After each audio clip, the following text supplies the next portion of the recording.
The Battle of Tata Trusts, a clash between integrity and power.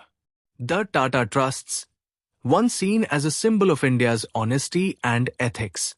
The name Tata instantly evoked an image of trust, simplicity, dedication, and purity. But today, that very legacy stands under scrutiny. Tata Trusts, considered the soul of this 156-year-old empire, have now split into two camps. On one side lies Ratan Tata's legacy of transparency. On the other, the darkness of power struggles, allegations, and internal conflict.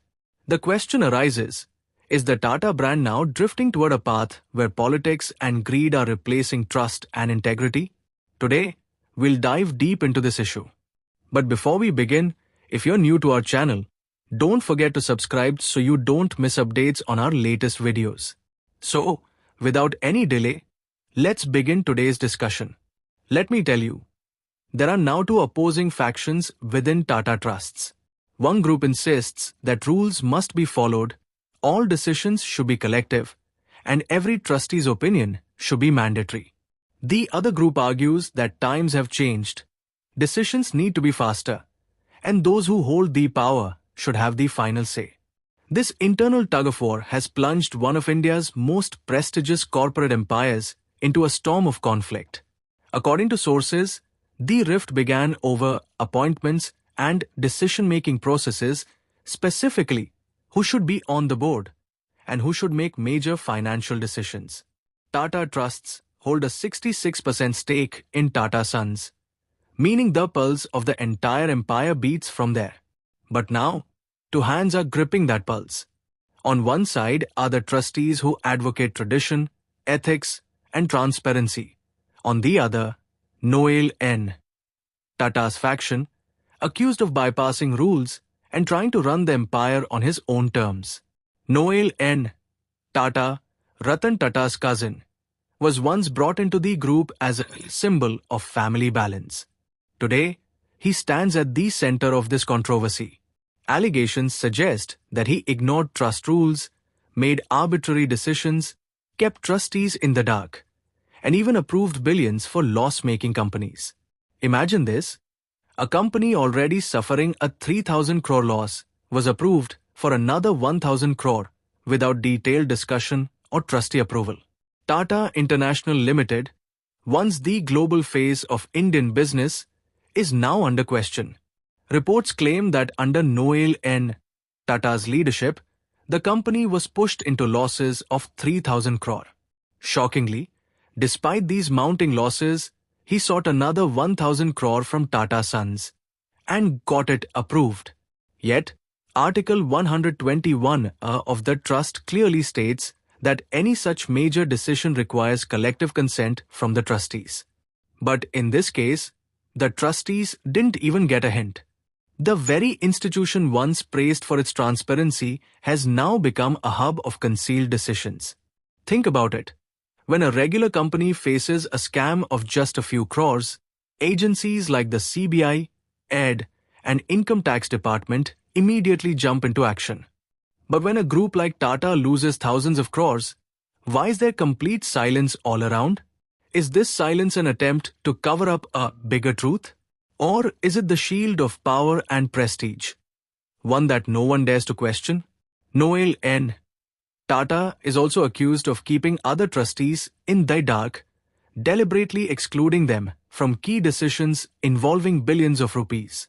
This isn't just a violation of company rules, it's a dangerous precedent for India's corporate governance.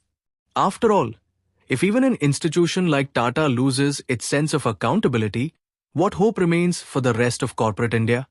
At the root of this conflict lies not just money, but control.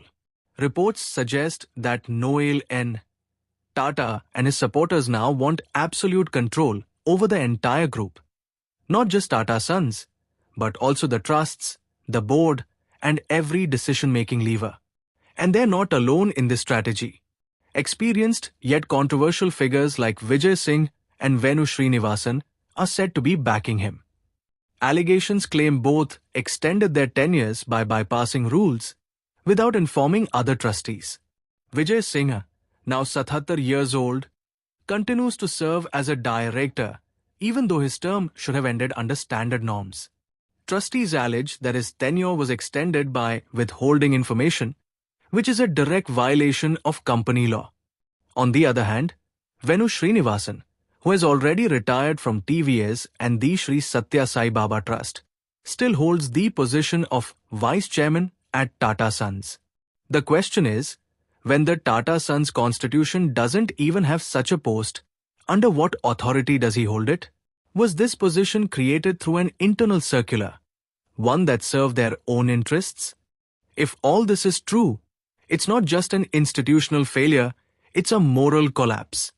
The Tata Group, once seen as a symbol of Ratan Tata's integrity, is now being used in the very game of power and greed that he stood against. It feels as though some individuals are trying to turn this proud legacy into their own private estate.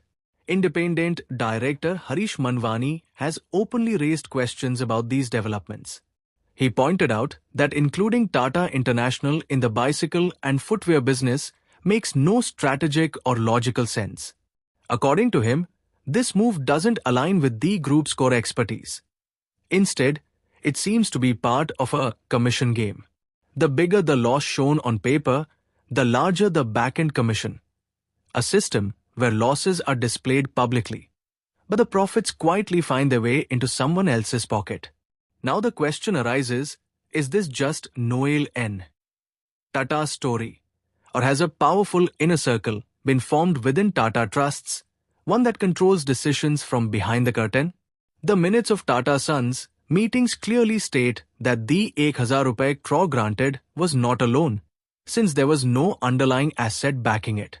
Meaning, once that money was gone, it was simply gone. No accountability, no trace. If such a story had emerged in any other company, the media would have exploded with outrage. But here, there's an eerie silence. Has this silence been bought? Is this the very corporate silence that only shields the most powerful names? Just think about it. The Tata Group's name is deeply woven into the moral fabric of India's economy. It's not merely a business house, but a symbol of India's ethical strength. If even that legacy gets tainted, how deeply will it shake the confidence of foreign investors?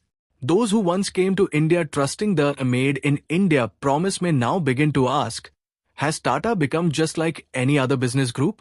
This is the Sam Tata that once bought struggling companies in Britain, built schools and hospitals across India, and donated billions for the welfare of the poor. Yet today, the very soul of that trust stands accused of being manipulated by a handful of people who are bending the rules for their own power and gain. Ratan Tata always said, a brand is not built by money, it's built by trust. But what happens when that very trust begins to crumble? How can a brand survive then? Noel Tata is accused not only of breaking transparency, but also of undermining the dignity of the trustees themselves. Many members within the trust now reportedly feel sidelined and voiceless. According to the trustees, they have been reduced to mere figureheads, while the real decisions are being taken by just 3 nominated directors. This situation is nothing short of shameful for a democratic institution. Where every member should have an equal voice, the dominance of a few destroys the very spirit of the rules that once defined fairness and integrity. The condition of the Tata Group today has sparked concern across the nation. This isn't just a business dispute, it's a test of India's corporate morality. If transparency fails even in an institution like Tata, then who can be trusted? When rules exist only on paper and decisions are made based on power, institutions cease to exist and individuals become supreme. That's how the downfall of an empire begins. Many experts now believe that a forensic investigation is essential. Every rupee must be accounted for. All decisions made in violation of Article 121 must face strict scrutiny and accountability. If this isn't done, other trusts in the future could also lose sight of their purpose. Remember, when Ratan Tata took charge of the Tata Trusts, He said only one thing: whatever we do will always be in harmony with the soul of India. But today, the question remains, are Noel and Tata and his allies protecting that soul or selling it? Whenever a corporate scandal breaks out in India, the public often says, why can't they be like Tata? But if even the Tata name gets entangled in such controversies, then whom will the people trust? The allegations against senior members like Vijay Singh and Venu Srinivasan don't just reveal individual ambition. They expose the weaknesses of an entire system that failed to sound the alarm in time. The lust for power, the desire for position, and internal politics have inflicted the deepest wound on the Tata Group's once unshakable reputation. This is the same group that wrote India's story of industrial self-reliance from Tata Steel to Tata Motors, the group that bought back Air India, restoring national pride. And yet, that very institution now struggles with internal distrust and disorder.